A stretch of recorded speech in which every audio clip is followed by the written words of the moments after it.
Underscore. I always believed that love was enough, until I found myself locked out of my own house, 6 months pregnant, holding nothing but a dead phone, a hospital badge, and the shattered pieces of the life I thought I built. They treated me like I was disposable. 3 days later, I remembered who I was and reminded them who they were dealing with. Underscore. Before we dive in, we'd love to hear from you. Drop a comment below letting us know where you're watching from and what time it is for you right now. We're excited to connect with all of you, so don't forget to like, subscribe, and hit that notification bell for more amazing content. Now back to the story. They always said I wasn't enough, not elegant enough, not born into the right family, not Ramsey enough to belong. But Daniel made me believe I was the exception. His exception, his secret, his real thing, in a world of curated, lifeless arrangements. At least that's what I thought, back when I was stupid enough to think love outweighed bloodlines. I met Daniel Ramsey in the most unremarkable way possible. He came into the ER with a dislocated shoulder after a skiing trip in Vermont. I was a first-year resident, barely getting 3 hours of sleep a night, and still found time to set his joint and stitch his ego. He flirted while I snapped on gloves. I told him to count backward from 10, and he counted. 10, 9, dinner sometime. I laughed. He winced. We were off to a strange but memorable start. He said he liked that I wasn't impressed. I liked that he listened when I talked about my research. He never made me feel small, not at first. That came later, after I married him. Quietly, secretly. Just us, a justice of the peace, and a promise I didn't realize he never intended to keep. They called it impulsive. I called it romantic. In hindsight, it was strategic. For him. He never told his mother. God, if I had $1 for every time Marjorie Ramsey looked me up and down like I crawled out of a Walmart checkout lane, I'd be rich enough to own the entire strip mall. I was too brown, too smart, too public school for her champagne-scented standards. The first time we met, she extended her hand to shake mine, then wiped it on a napkin afterward. And I smiled. I was trained to smile, trained to work twice as hard and take half the credit. Medical school teaches you to survive humiliation in the form of hierarchy. Being married to a Ramsey, that was the final exam. Still I endured. Because love, right? At 6 months pregnant, I was finally starting to believe that maybe, just maybe, I was becoming part of the family. Daniel was warming up to the idea of fatherhood, or so I thought. He took me to doctor appointments, even smiled at the ultrasound when we saw her tiny foot push against the screen. We were working on turning the guest wing into a nursery. I was still doing remote research for the immunology team at New England GenMed, but I cut back hours like he asked. You should rest more, he said. Don't stress the baby. We have enough. The we in that sentence. It felt like a lifeboat, a promise that I belonged. Until last Tuesday night. I was supposed to be in bed, but the baby was kicking like she was starting a dance career early. I shuffled downstairs to grab a glass of almond milk when I heard Daniel in the sunroom. He was pacing, his voice low, sharp, coiled like a snake. I paused behind the archway. I'm handling it, Mother. She'll be gone before the month's over. Gone. I froze. He kept talking. No, she doesn't suspect anything. She still thinks I give a damn. I've got the papers ready, prenup null, asset locked tight. And if she pulls the baby card, we'll get the test done. If it's even mine. My legs buckled. I leaned against the doorframe to stay upright. She was a project, Mom. A charity case. Smart but desperate. We both knew she wasn't permanent. I just needed her off the market until we could push the Senate run. I couldn't breathe. I backed away, glass still in hand, spilling milk down my sweater. He didn't hear me. He was too busy plotting my exile like I was some stray dog that wandered into his garden party. I went back upstairs, climbed into bed like a ghost, and waited until morning. Maybe I dreamed it. Maybe he was just angry. But the next morning confirmed everything. I woke up alone in bed. My phone had no signal. The house Wi-Fi was disconnected from my access. My credit card declined when I tried to order groceries. I called Daniel's assistant. Straight to voicemail. Then I opened the front door to head to my OB appointment and found my car missing. In its place, a tow notice, signed by our management group, Ramsey Holdings. The maid, Elise, opened the door halfway and whispered, "He said not to let you in." "I'm sorry." "Excuse me." I'm sorry, Mrs. Ramsey. I have to call security." "Call Daniel. This has to be a mistake. He changed your emergency contact. Said not to disturb him." She closed the door. I stood on the porch for 10 minutes, stunned. Then the text came. Just one message from Daniel. "You were convenient. Now you're not. The baby. We'll see if it's even mine. Stay gone. No warning. No argument. Just exile. Pregnant. Alone. With nowhere to go." I walked 4 blocks before I realized I didn't even have cab fare. I passed people sipping lattes, talking on AirPods, completely unaware that a woman who had once saved lives in trauma units couldn't even save herself from the man she trusted most. I finally found a bench by the park and sat down. I wrapped my coat tighter around my belly and tried not to cry. But the tears came anyway. Hot, angry, helpless tears. I wanted to scream. I wanted to call someone, but I had no one left.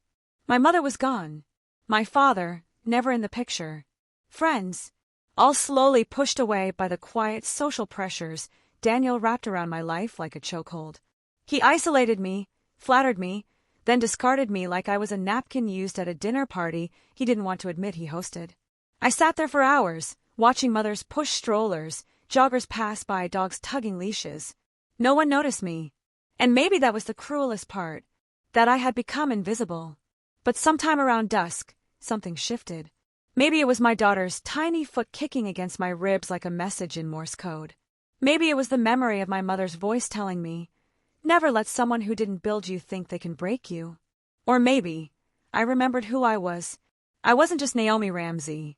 I was Dr. Naomi Carter, licensed physician, research fellow in immunogenetics, Harvard alum, daughter of a woman who cleaned hotel rooms by day and took night classes with swollen ankles just so her kid could dream bigger. And I would not let the Ramseys write my ending. That night, I boarded a Greyhound bus to New York City with nothing but a prepaid cell phone, a duffel bag of research journals, and the conviction that one day, they would regret the day they mistook my kindness for weakness. They treated me like a dog. They forgot dogs remember. And when I return, I won't come back barking. I'll come back biting. I didn't sleep the entire ride to New York. The Greyhound was cold, the air stale with the scent of too many lives packed into too small a space. I sat next to a woman who kept muttering to herself and clutched my coat around my belly, whispering to the child inside me that everything would be okay, even if I didn't yet believe it. By sunrise, we were pulling into Port Authority. I'd never felt more lost. I had $37 left in my wallet, no credit cards, no ID. They were all in the house Daniel had locked me out of. I still wore my hospital badge from GenMed clipped to my coat, more out of habit than pride now. It was the only thing left tethering me to the person I used to be. My first stop was a corner diner. I sat in the far booth with a plain bagel and the cheapest tea they had. I kept checking my phone, praying for a miracle or a sign. I got neither, but I did get a call I didn't expect. A restricted number. I answered out of instinct. "Dr. Carter," a voice said. Male. Crisp. British-tinged American. I froze. Who's asking? "My name is Lincoln Graves. I'm an attorney for the Harrington estate. I believe you're the granddaughter of the late Mr. Elias Harrington. Are you available to meet?" I almost dropped the phone. He repeated himself, more slowly this time, as if unsure I'd heard him right. I had. I just didn't believe it. Elias Harrington was a name I hadn't heard in years. My mother's estranged father.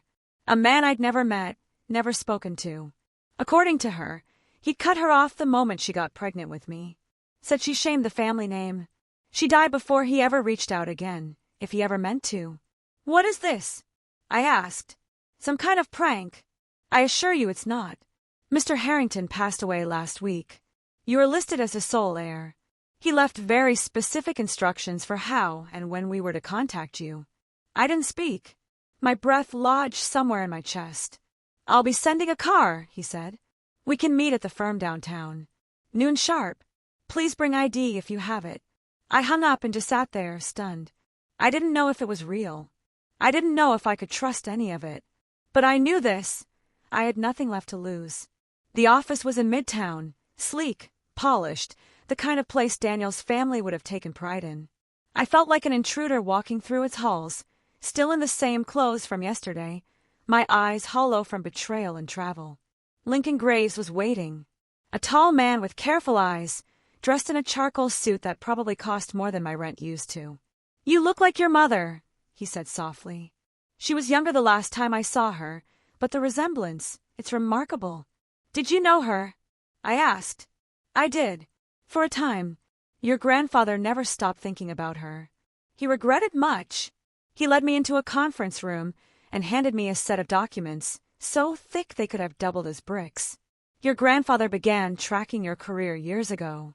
He was proud. He told anyone who would listen about Dr. Carter, the future of pediatric medicine. He tried to reach out, but it never happened. By the time he fell ill, he left instructions to transfer all assets, personal and corporate, to you. Effective immediately." I scanned the documents. My hands trembled. He continued, "You now own 51% of Aura Medica.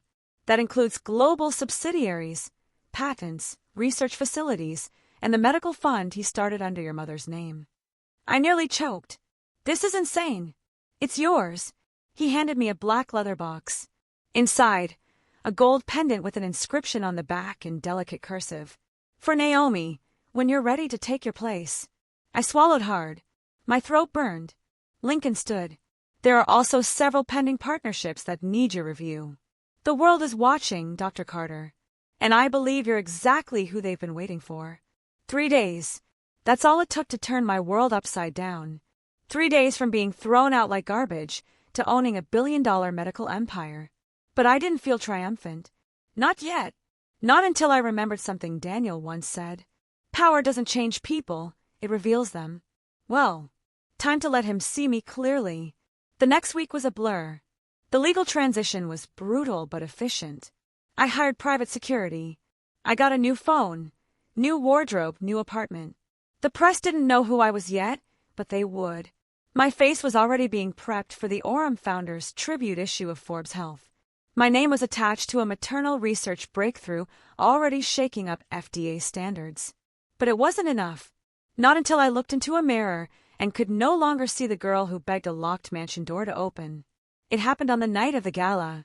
The Ramsey Foundation held their annual charity fundraiser in Boston, and this year they were desperate for funding. They'd applied for a partnership grant through Orem, ironically, while unknowingly addressing it to me. I RSVP'd under a pseudonym.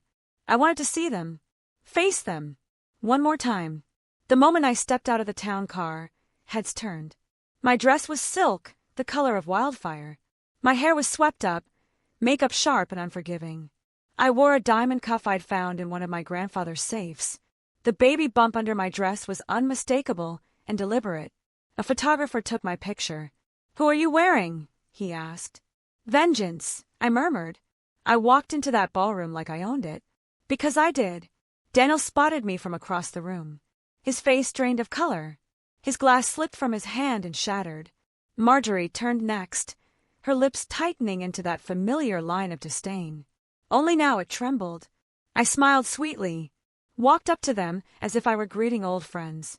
"Naomi," Daniel said hoarsely, "you look like a woman you didn't break." I finished for him. He tried to stammer something. I ignored him. The host tapped the mic, and now our keynote speaker, representing Aura Medica, our largest new contributor, Dr. Naomi Carter. Gasps echoed across the room. Marjorie actually reached for her champagne like it was the only thing keeping her upright. I took the stage. The lights were blinding, but I was steady. I was told I wasn't good enough, that I didn't belong, that I was a temporary woman in a permanent world of legacy and power, I said. But legacy is not a birthright. It is a choice. And today, I choose to redirect our funding to causes that uplift, not manipulate. Empower, not exile. I paused. Let them stew. The Ramsey Foundation will no longer be receiving our partnership. Instead, those funds will go to maternal health clinics in underserved communities.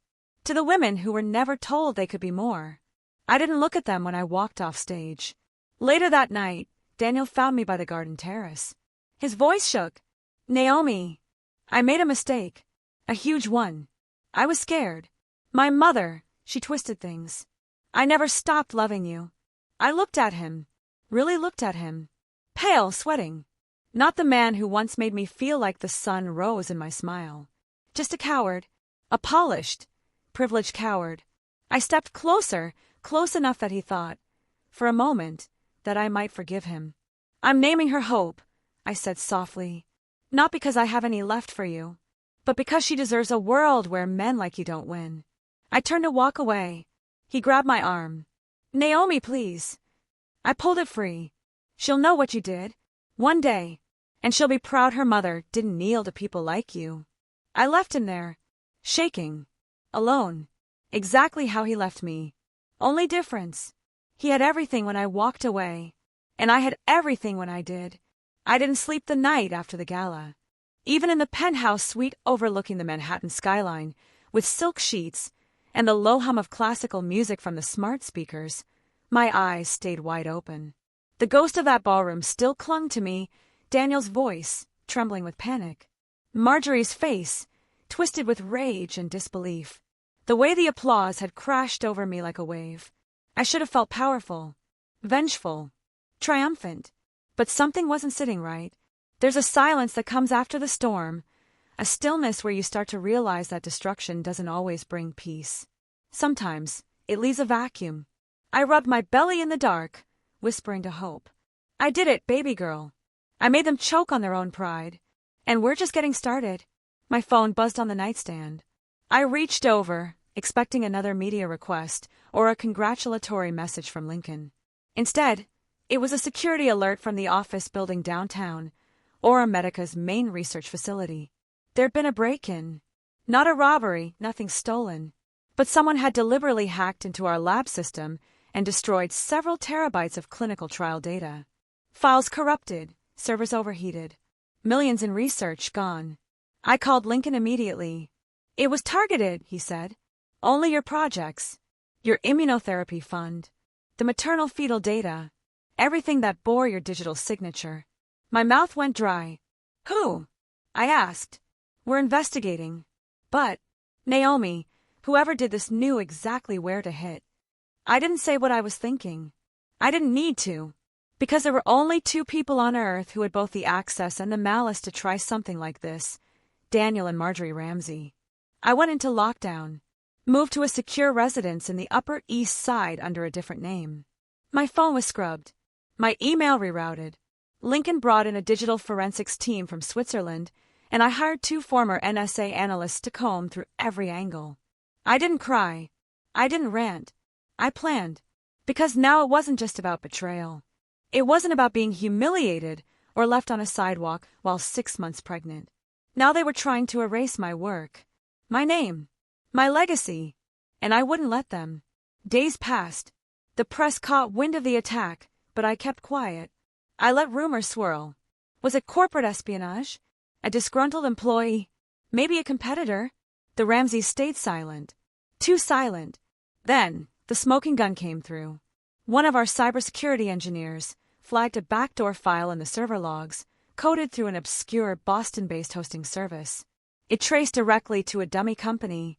That dummy company was funded by a shell trust.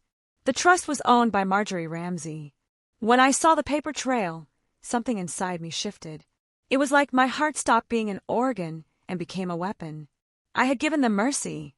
I had given them silence, even after they discarded me like I was the problem. I gave them a clean exit, and they chose war, so I gave them exactly what they asked for. The next week, I scheduled an exclusive sit-down interview with The Atlantic. Not People, not Vogue. This wasn't about fluff. It was about truth, legacy, reclamation. The journalist, a sharp woman named Tanya McKee, came into my office with 2 recorders, a legal pad, and a look that said she already knew the story would be front-page material. "I'm ready when you are," she said. And I began. I told her everything. How I'd worked 3 jobs through med school. How I met Daniel in a trauma bay. How I supported him when his firm faced SEC scrutiny. How I gave up a prestigious fellowship because he asked me to focus on the baby. How I was locked out of my home with no warning. The text message. The betrayal. The exile. I told her about Marjorie, about the charity galas, the fake smiles, the way she'd introduced me as Daniel's companion, refusing to say the word wife. I told her how they deleted me from their world like I was a typo in their family resume. Then I showed her the documents, the digital fingerprints tracing the cyber attack to Marjorie's trust, the dates, the evidence, the loss. Tanya didn't interrupt once. When I was done, she sat back in silence. And then she said, "Naomi, this story isn't just revenge. It's survival. It's systemic. It's generational." "Exactly," I said. "I'm not coming for just them. I'm coming for every woman who's been told she should be grateful just to be tolerated." The article went live 2 weeks later. By noon, it had 2 million reads. By midnight, it had 10. Hashtag She Was the Wife trended globally. Medical students, single mothers, Black women in STEM, women pushed out of careers for men's egos, they all shared stories. They quoted my speech. They screenshot Daniel's message to me. They dragged the Ramseys in every digital corner of the internet. And then came the dominoes. Daniel's firm issued a statement distancing themselves from him. Their biggest investor pulled out. Marjorie was forced to step down from 3 philanthropic boards. Aura Medica's stock surged. But I wasn't done. Because revenge isn't about one moment. It's about the reckoning that follows. I filed a personal lawsuit against Daniel and Marjorie for defamation, intentional infliction of emotional distress, and cyber-sabotage. I subpoenaed every internal document, every private email, every financial transfer. My legal team was surgical. But the real blow came when I walked into court, 7 months pregnant, in heels, holding my own legal brief. Daniel wouldn't even look me in the eye. He looked thinner, sleep-deprived, worn down. Good. Because I remembered every sleepless night I cried on that park bench. I remembered every minute I sat outside that locked door, humiliated, begging not for love, but for dignity. In court, his lawyer tried to argue that Daniel was under mental duress, that his decision to exile me was influenced by family pressure and misunderstood intentions. I stood up. I was a doctor, a researcher, and a wife. And they treated me like I was a squatter in their mansion. They wanted my potential, not my person.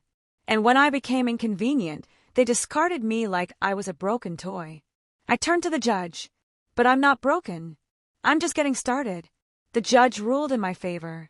Daniel was ordered to pay a massive settlement, publicly apologize, and acknowledge our marriage was valid, binding, and legally protected from the beginning. Marjorie was banned from serving on any medical or nonprofit board for 5 years.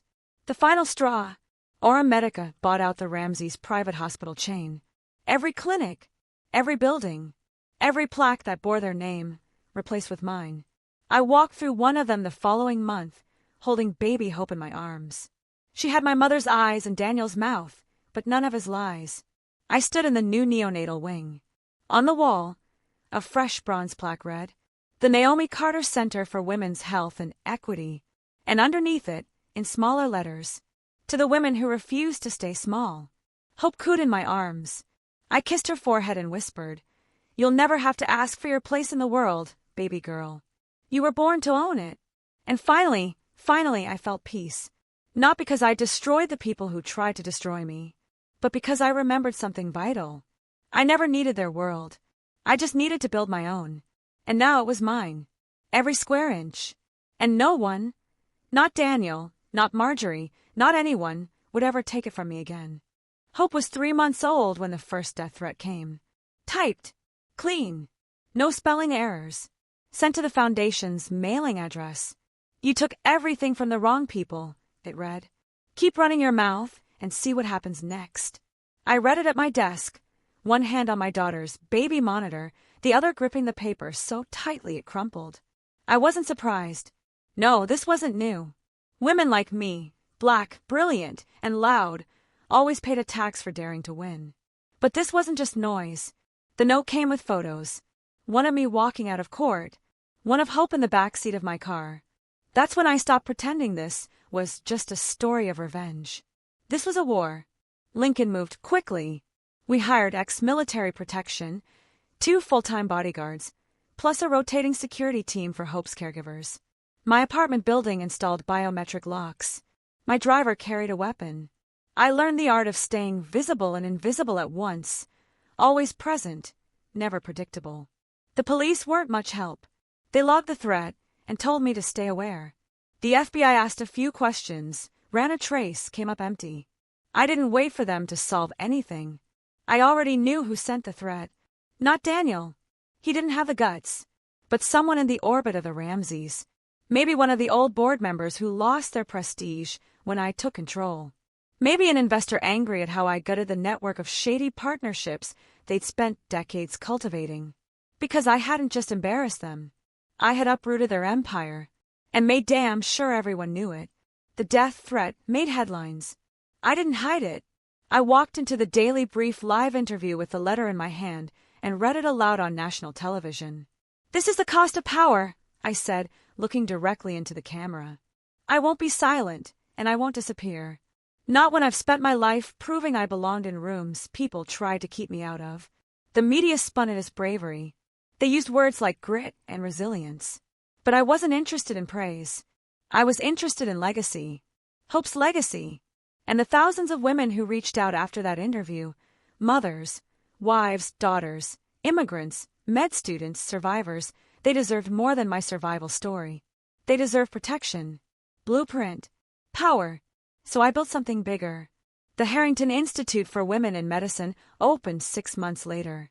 Fully funded, tuition-free for low-income students, full childcare, housing included, mental health services built in from day one. Every single student who got in didn't just get a spot, they got a future. And I named the first lecture hall after my mother. Naomi Carter Sr., disowned by her father, buried by her daughter, remembered by a nation. I watched the ribbon cutting with hope on my hip and tears in my throat. Cameras clicked. Journalists cheered. But none of them knew the truth. That I still woke up in sweat some nights, hearing the click of that door locking behind me. That I sometimes stared at my baby girl and panicked because I didn't know what peace felt like anymore. That I was tired, so damn tired, of always having to fight. That's when Lincoln brought the file. He dropped it on my desk one Friday afternoon, his jaw set, his expression unreadable. "What's this?" I asked. "Proof," he said. "Daniel's not just a narcissist. He's a criminal." I opened the folder. Financial records, email chains, wire transfers, all linked to offshore accounts under shell corporations, one of which had been quietly funneling money from Aura Medica before I inherited it. "Embezzlement," I whispered. "More than that," Lincoln said. He was siphoning funds meant for the maternal health initiative. He redirected them into private contracts, ones tied to Ramsey Holdings. "It's fraud, Naomi. Years of it. Federal level." The rage came slow, heavy, like heat building under steel. He stole from mothers, from babies, from women like me. "Why hasn't he been arrested?" I asked. He cut a deal, a confidential one. Gave the feds information on another board member in exchange for immunity on the first charges.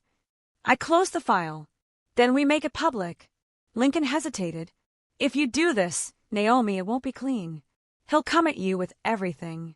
Civil countersuits, media spin. He'll drag your name again." "He already did," I said. "Now it's my turn." And so I went to war again. This time, not just with truth, with strategy, with unshakable receipts. I leaked the documents to 3 major outlets simultaneously, gave them exclusives, sat down with a federal prosecutor off the record, and handed over everything we had. The result? Chaos. Daniel's face was plastered all over cable news.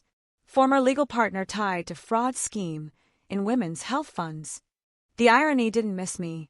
He tried to paint me as the gold digger, the ungrateful housewife, the emotional liability. And now, the entire country saw him for what he was, a thief, a liar, a man who looked the other way when his family tried to destroy a woman who gave up everything for love.